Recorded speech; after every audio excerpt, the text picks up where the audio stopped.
Amado Padre, gracias por la oportunidad que nos das de estar en contacto con nuestros hermanos amados. Por medio de esta adoración y de este estudio, queremos honrarte a ti en primer lugar, pero también nosotros ser capacitados para ese encuentro glorioso que esperamos tener contigo muy pronto. Glorifícate con poder en esta hora y muéstrate a través del poder de tu palabra. Ayuda a las personas que están padeciendo enfermedad y a aquellos que sufren hoy por las pérdidas de algún ser querido. Permite, oh Dios, que en esta hora podamos percibir tu presencia allí donde quiera que estemos. Gracias por lo que vas a hacer en nuestras vidas en este sábado. En el nombre de Jesús. Amén. Las últimas escenas de la vida de Jesucristo en esta tierra fueron impactantes.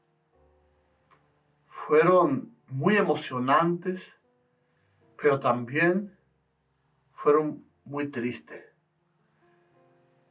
Cuando contemplamos a través de los evangelios todo lo que se le hizo a Cristo Jesús, cuando contemplamos cuánta ira, cuánto dolor, cuánto rencor, cuánta rabia lanzaron sobre aquel que nos dio tanto amor, nuestro corazón se exprime. Y a veces me pregunto y digo, ¿por qué están esas escenas en los evangelios? Pero es que realmente tenemos muchísimas cosas que aprender de esas últimas horas de Jesús en esta tierra. Les invito a buscar el Evangelio de Juan, ahí en el capítulo 19, y vamos a analizar algo de allí, algunas perlas. En el versículo 17 del capítulo 19 de Juan, comienza diciendo, y él, cargando su cruz, salió al lugar llamado de la calavera, y en hebreo, Gólgota. Hay dos cosas interesantes que quiero mostrarte a través de ese texto. En primer lugar, tenemos que entender que fue un ser humano quien escribió esto, porque hablando con justicia, la cruz que Cristo cargó no podía ser nunca su cruz, porque la muerte de cruz era solamente un castigo dedicado a que los rebeldes, los criminales, pagaran su deuda con la sociedad. Y Cristo no estaba en este grupo. Cristo no merecía cargar una cruz ni morir en ella. Así que me gustaría, claro, yo no voy a hacer el cambio en la Biblia, pero me gustaría que se pudiera hacer el cambio en la Biblia y que allí en ese texto dijera, y él cargando nuestra cruz. Porque realmente Jesucristo, la cruz que cargó fue la tuya y la mía. Porque vino a este mundo con el propósito de pagar nuestra deuda para que tú y yo tengamos derecho de estar en el cielo por la eternidad y en su presencia por la eternidad. La segunda cosa interesante que habla aquí dice que lo llevan a cierto lugar llamado de la calavera y en hebreo se llama Gólgota. Es interesante porque esta montañita, esta montaña donde el Gólgota, donde suben a Jesús, no era más que una roca redonda que asemejaba una cabeza humana. Esta palabra Gólgota se usa en el Antiguo Testamento cada vez que se iba a hacer un censo del pueblo de Israel, porque se contaban las cabezas.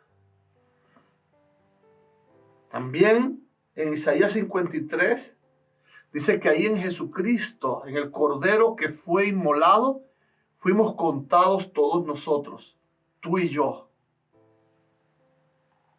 El sacrificio de Jesús es algo personal. Jesús no murió por una multitud. Jesús murió por ti y por mí. Y tienes que mirarlo de esta manera, porque a veces Cuando decimos que murió por la humanidad, como que nos quedamos un poco fuera nosotros. Y deberíamos más mirarlo de la manera personal. Él pagó mi deuda. Él murió por mí. ¿Cómo voy a responder ante tanto amor manifestado? Dice el versículo 18, y allí le crucificaron, y con él a otros dos, uno a cada lado y Jesús en medio. ¿Por qué se hace esta explicación? Porque realmente cuando se tomaban prisioneros a algunos delincuentes, bandidos, pues se ajusticiaban de esta manera juntos, pero al peor de todos lo ponían en el centro. Qué injusticia terrible que ahora pongan a Jesús en medio de dos ladrones, señalándolo como el peor de los criminales. Pero hay algo interesante que yo creo que es la única cosa que me gusta en toda esta historia. Y está en el versículo 19. Hoy en las iglesias nos sentimos acobardados, nerviosos, temerosos cuando tenemos que hacer la obra misionera. Decimos que es muy difícil hacer la obra de salvar a nuestros hermanos. Pero yo quiero decirte que hasta los cobardes pueden hacer la obra misionera. Y este es un ejemplo de eso. Dice el versículo 19. Escribió también Pilato un título que puso sobre la cruz, el cual decía: Jesús Nazareno, Rey de los judíos. Es que estaba acostumbrado, se acostumbraba que cuando un delincuente, un criminal iba a ser crucificado, se ponía una tablilla sobre su cabeza con la causa por la cual lo estaban crucificando o condenando. ¿Con qué propósito se hacía esto? Pues para que todo el que pasara por allí pudiera saber por qué se estaba justiciando a ese criminal. Y ellos tenían el derecho también de tomar una piedra, lanzarla o gritarle, porque era la manera en que la sociedad ahora le respondía a ese criminal por los actos que había cometido. Esta montaña, precisamente, el Gólgota, estaba enfrente de un camino internacional de comercio. Por ahí pasaban de todas las naciones. Y precisamente ahora viene Pilato y le pone esta tablilla sobre la cruz de Cristo, sobre su cabeza, donde dice que está allí siendo asesinado literalmente, no por ser un criminal, sino por ser sencillamente el rey de los judíos. Y lo más interesante de esto es que dice el versículo 20, y muchos de los judíos leyeron este título porque el lugar donde Jesús fue crucificado estaba cerca de la ciudad. Y el título estaba escrito en hebreo, en griego y en latín. Los tres idiomas conocidos de aquel tiempo. Todos los pueblos del mundo conocido hablaban estos idiomas. Y ahora Pilato escribe sobre la cabeza de Jesús ese texto para que todo el que pasara por allí entendiera qué es lo que estaba ocurriendo en el lugar. Y todos los comerciantes y todos los caminantes y todos los viajeros que pasaban por allí se llevaban a sus tierras el testimonio de que por primera vez en Israel no se estaba justiciando a un criminal, sino que se estaba asesinando a un hombre justo, a un hombre santo. Y de esta manera el mundo conocido pudo entender que la promesa de Génesis 3:15 se estaba llevando a cabo en este instante en Jerusalén, cuando el Rey del universo estaba siendo crucificado por aquellos a quienes vino a rescatar. Esta obra misionera molestó. Eso sí tiene que quedarte claro. Cada vez que tú intentes hacer la obra misionera, ya dejamos claro que aunque seas un cobarde, la puedes realizar, porque el más cobarde de los hombres, Pilato, porque tenía autoridad, tenía poder, y sin embargo no hizo valer su poder para evitar este asesinato. Pero tú también, en medio de tus temores, puedes hacer la obra misionera, porque hoy también estamos en una ventaja superior a la de Jesucristo, porque Él nos acompaña en la obra. Y en segundo lugar, quiero que sepas que cuando hagas la obra, también va a disgustar a mucha gente. Y ahora en el versículo 21, le dicen a Pilato los principales sacerdotes de los judíos: no escriba rey de los judíos, sino que él dijo: soy el rey de los judíos. Les molestó a los asesinos que ahora este hombre hiciera esta obra denunciando el crimen a todo el mundo. Y el único acto de valentía que este hombre tuvo aparece allí en el versículo 22, donde dice: respondió Pilato, lo que he escrito, he escrito. ¿Se dan cuenta? Cómo este cobarde hombre ahora es capaz de hacer una obra que impactó al mundo conocido, denunciando que por primera vez en Israel no se estaba justiciando a un criminal, sino matando, asesinando a un inocente. Ahora, lo interesante es que dice que pusieron a estos dos ladrones a su alrededor. Contemplemos la escena del Gólgota. Jesús en el medio y los ladrones a su lado. En esa escena estamos viendo el conflicto de la salvación en todos sus aspectos. Sí, encontramos a Jesús en el centro, muriendo sin pecado. Encontramos también a su derecha, muriendo a un ladrón e al pecado, porque este ladrón de la derecha murió en ese momento al pecado. Y a su izquierda de Jesús está la otra manifestación del gran conflicto.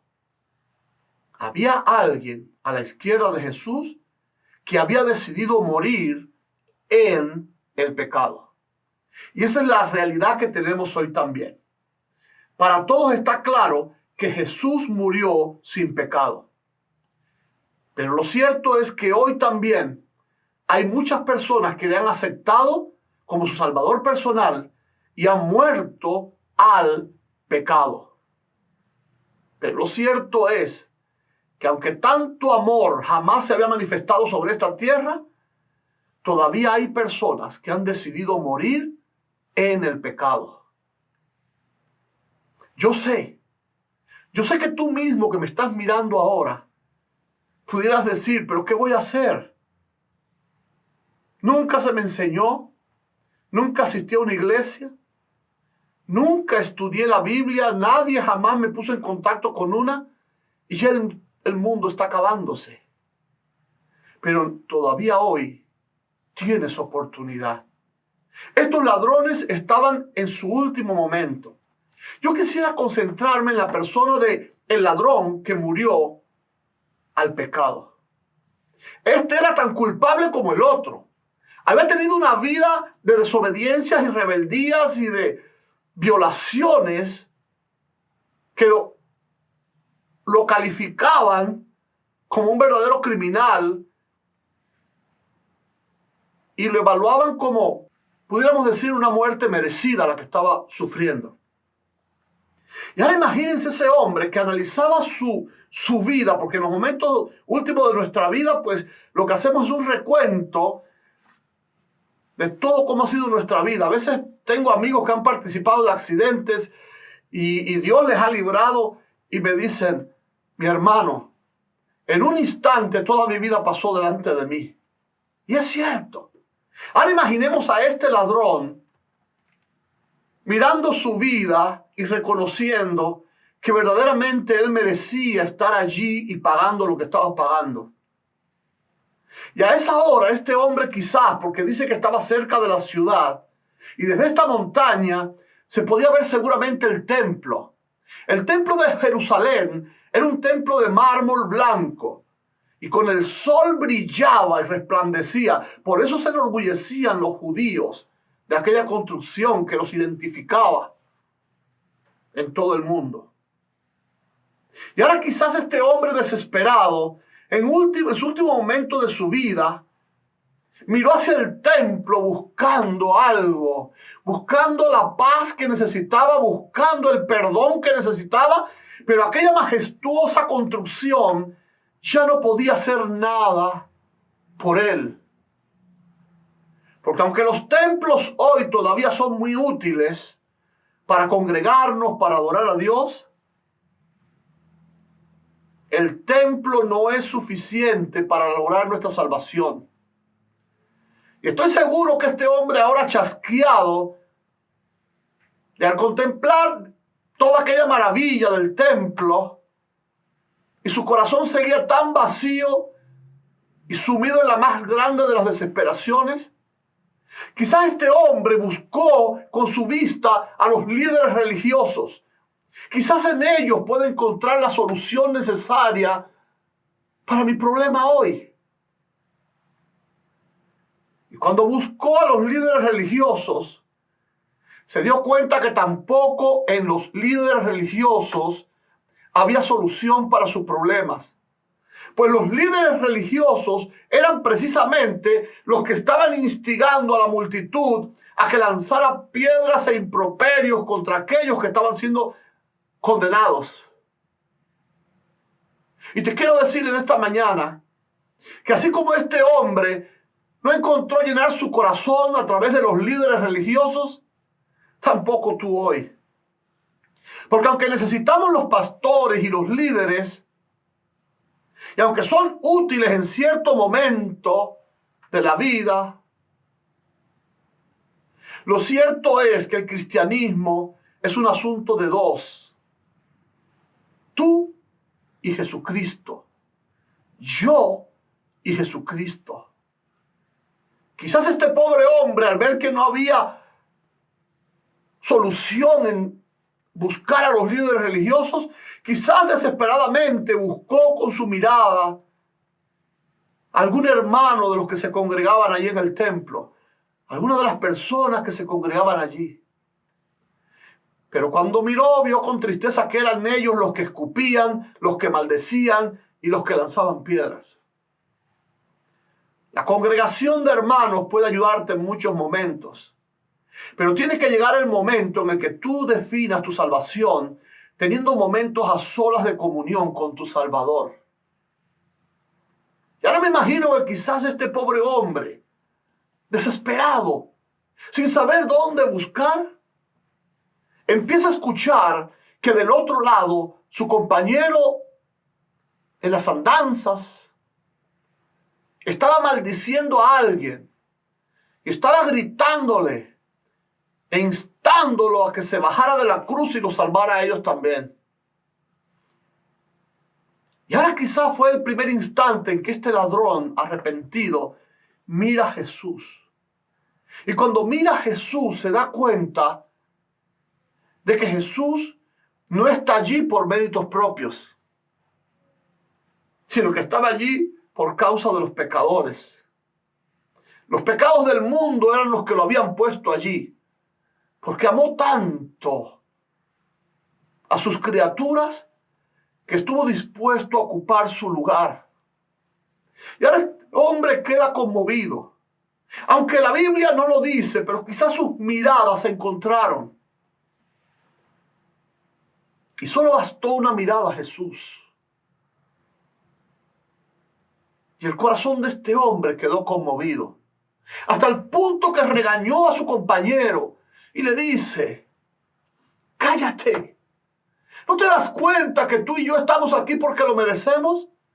Pero este hombre ninguna cosa mala ha hecho para que esté allí. Y ahora se da cuenta que precisamente eso era lo que se había anunciado para que el Mesías hiciera. Y mirándole a los ojos, le dice con corazón apretado: Señor, acuérdate de mí cuando vengas en tu reino. Este ladrón parece que de alguna manera tuvo algún conocimiento alguna vez, porque tenía una teología correcta. Él sabía que la única posibilidad que tenemos tú y yo de ir al cielo y de participar del reino de Dios es si lo aceptamos hoy, con la esperanza y el gozo de que muy pronto Jesús va a venir a reinar, y entonces sí se cumplirán todas las promesas escritas en este libro para aquellos que le entregan el corazón y el control de su vida a Jesucristo el Salvador. Por eso hay personas que malinterpretan y no entiendo por qué, porque fíjense, hasta un ladrón estaba más claro que muchas religiones hoy. Gentes que dicen que se mueren y van para el cielo. Sin embargo, el ladrón, ¿cuándo dijo que era que iba a ir? Cuando vengas en tu reino. Y esto lo confirma Pablo en el capítulo 4, a partir del versículo 13 de Primera de Tesalonicenses, donde dice que no debemos desesperarnos ni entristecernos por los que están en el polvo, porque un día muy pronto Jesús vendrá con trompeta de Dios y con voz de arcángel, y va a dar la orden de que los muertos se levanten. Y entonces nosotros, los que estemos vivos para ese momento, luego de este acto, seremos entonces transformados y nos iremos juntos con nuestros seres que hemos perdido, junto con Cristo, para salirnos de este mundo de horror en el que estamos viviendo. Qué interesante. Jesús, mirándole a los ojos, ahora le promete a este hombre: de cierto te digo que tú estarás conmigo en el paraíso. Le responde a su inquietud y pone paz en el corazón de este hombre. Hay algo interesante acá. Cuando este hombre muere, porque sabemos que Jesús murió ese mismo día, cuando vinieron a fracturarle los huesos de las piernas para acelerar su muerte, ya Jesús estaba muerto. Jesús murió ese día. El ladrón arrepentido quizás también murió ese día o unos días después. Y usted dirá: bueno, si ya Jesús lo aceptó, ¿por qué murió? Porque este hombre murió la primera muerte, que es la muerte por el resultado de nuestros pecados, que lo heredamos desde nuestros padres. Ese mismo día, o quizás en unos días después, el ladrón que no se convirtió también murió por causa de sus pecados y de su condición pecaminosa. Entonces, ¿de qué vale la muerte de Jesús si al final también ellos murieron? Queridos hermanos, es que la Biblia en Apocalipsis, en el capítulo 20, me habla de una segunda muerte. Esta segunda muerte la van a sufrir solamente aquellos que no aceptaron a Jesucristo. Porque cuando el ladrón que no se convirtió, mirándole a los ojos y le dijo a Jesús: si tú quieres ayuda a mi compañero, pero gracias, yo pago mi propia deuda. Eso es lo que están diciéndole a Jesucristo aquellos que hoy no le entregan su vida.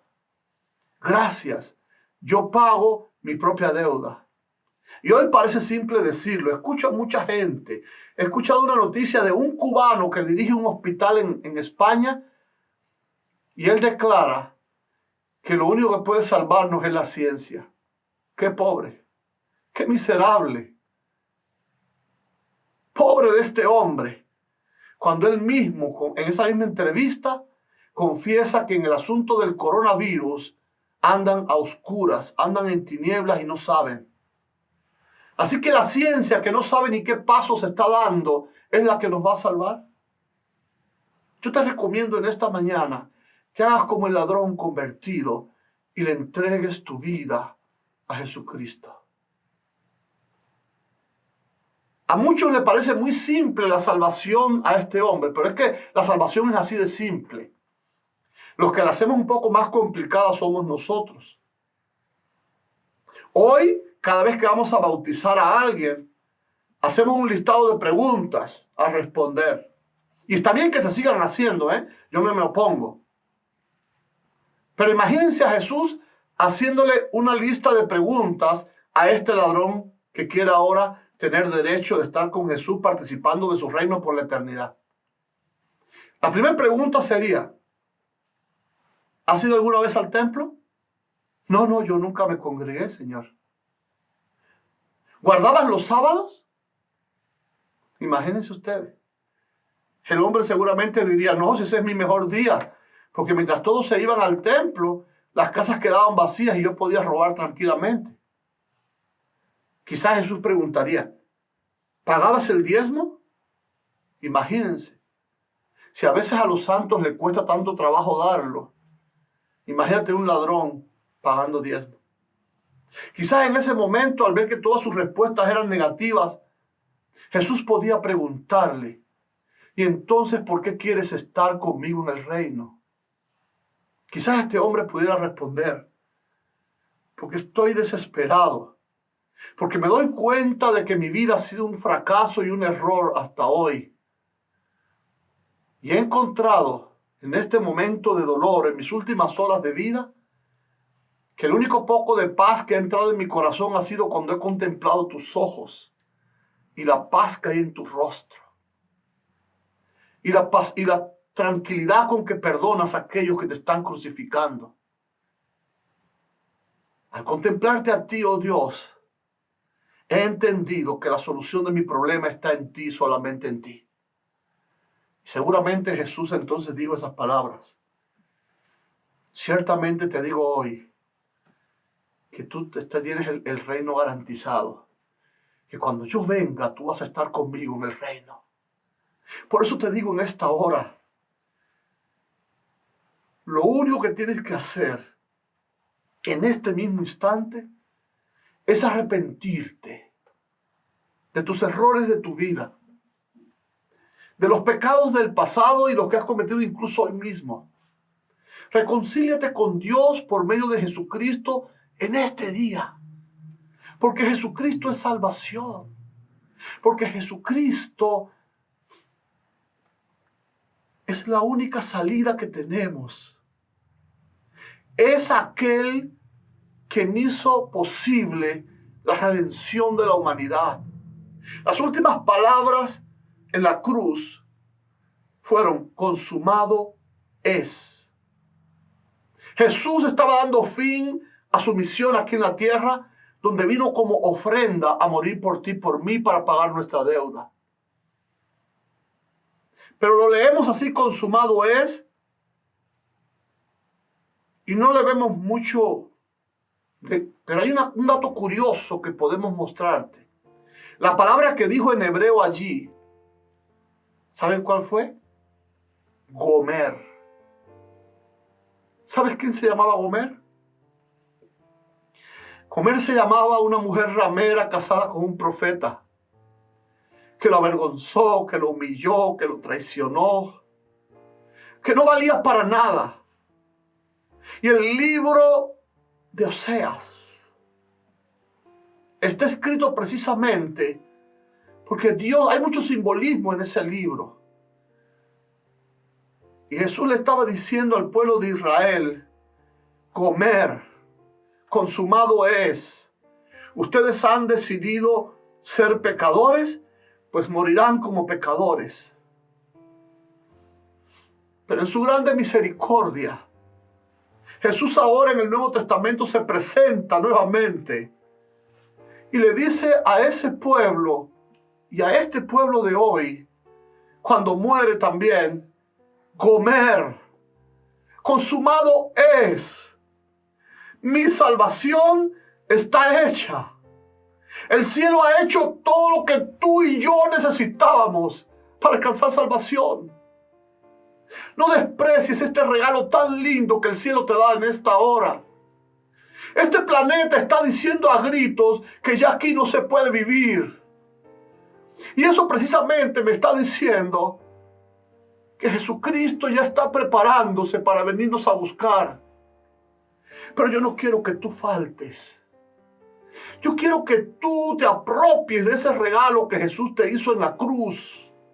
Y que en este día tú también le aceptes como el ladrón convertido. Y que seas de ese grupo que en el día de hoy muere al pecado y así obtiene el derecho para vivir eternamente con Jesús. Hoy es un día de salvación para ti y para mí. Hoy es un día en el que podemos nosotros reconocer que el mejor regalo del cielo ya fue ofrecido por nuestra salvación. Y hoy es el día en el que tenemos que solamente aceptar el regalo. Así de simple es la salvación, porque la parte difícil la hizo Él. Acepta a Jesucristo como tu Salvador en este día, porque el tiempo de este mundo se está agotando. Y tu tiempo también. La vida es muy frágil y no sabemos cuándo vamos a morir. Este pobre hombre antes de morir tuvo la oportunidad de arrepentirse. Pero quién sabe si yo o tú no nos dan esa oportunidad. Vamos entonces a entregarle nuestro corazón hoy y recibamos la salvación. Que Dios te tome en sus brazos poderosos y te guarde ahora en el momento de la enfermedad y te conserve y te conduzca por los caminos de justicia y salvación. Y que muy pronto podamos estar tú y yo junto a Jesús por toda la eternidad. Me gustaría orar por ti en esta mañana. Vamos a inclinar el rostro. Padre bueno, te damos gracias por la salvación que nos regalaste en la cruz del Calvario. Te damos gracias porque todavía hoy tus brazos abiertos nos indican que la misericordia y la gracia están a nuestra disposición. Permite que en esta mañana muchos de mis hermanos y amigos que están viendo ahora este estudio puedan también tomar su decisión de salvación. Porque ya se ha demostrado que los gobiernos son incapaces de salvarnos, que la ciencia es incapaz de salvarnos, que el dinero y el poder son incapaces de salvarnos. Permite entonces que tu gracia y tu misericordia nos cubra a todos nosotros los que hoy te estamos aceptando. Y que tú puedas darnos salvación en este día.